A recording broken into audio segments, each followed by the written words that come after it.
A blessed and wonderful day to everyone.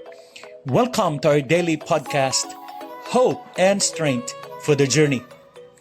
Our scripture verse for today is found in the book of James chapter 1 verse 6. When you ask, you must believe and not doubt, because the one who doubts is like a wave of the sea, blown and tossed by the wind.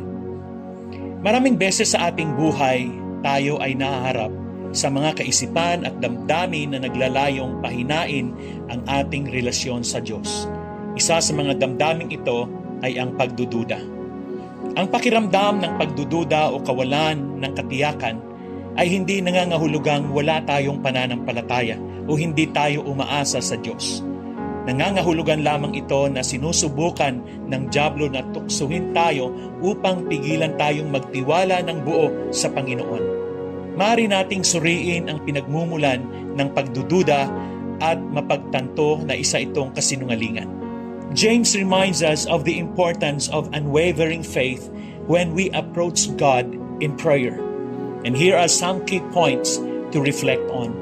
Number 1, faith is essential in prayer. James emphasizes that our prayers must be accompanied by faith.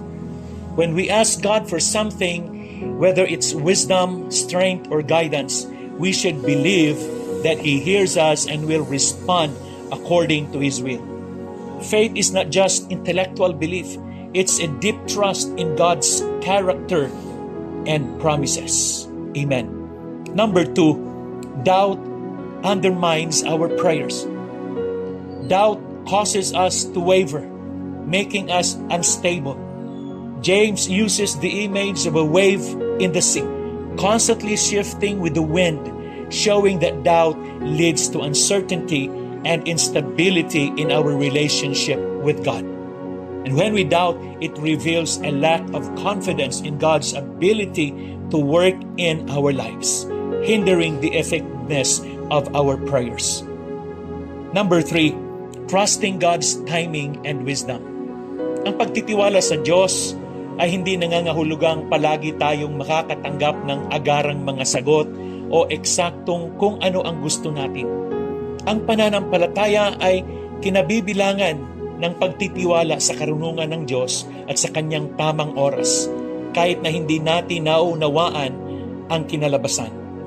Tulad ng mga alon na nasa sa ilalim sa mga puwersa na lampas sa kanilang kontrol, tayo ay tinatawag na magtiwala sa kapangyarihan ng Diyos sa ating mga kalagayan. Naniniwala na Siya ay gagawa ng mabuti sa lahat ng bagay. Amen. And number 4, faith gives us stability. The opposite of doubt is firm trust. When we approach God with unwavering faith, we gain stability, confidence, and peace, even in difficult situations. Our confidence and prayer should be rooted in knowing that God is faithful and generous and that He desires the best for His children. Amen. As I wind up, we should watch and pray as we are instructed in God's Word in Matthew chapter 26, verses 40 and 41.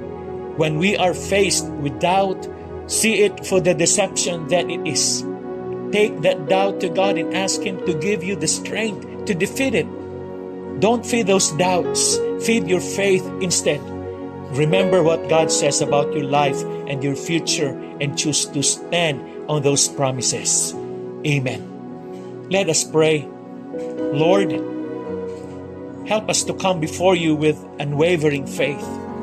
Strengthen our hearts so that we do not doubt Your love, power, or wisdom. Teach us to trust You completely, knowing that You are faithful to answer when we call upon You. In Jesus' mighty name we pray. Amen and amen. Again, good day and have a meaningful day ahead of you. God bless you and your family. See you again tomorrow.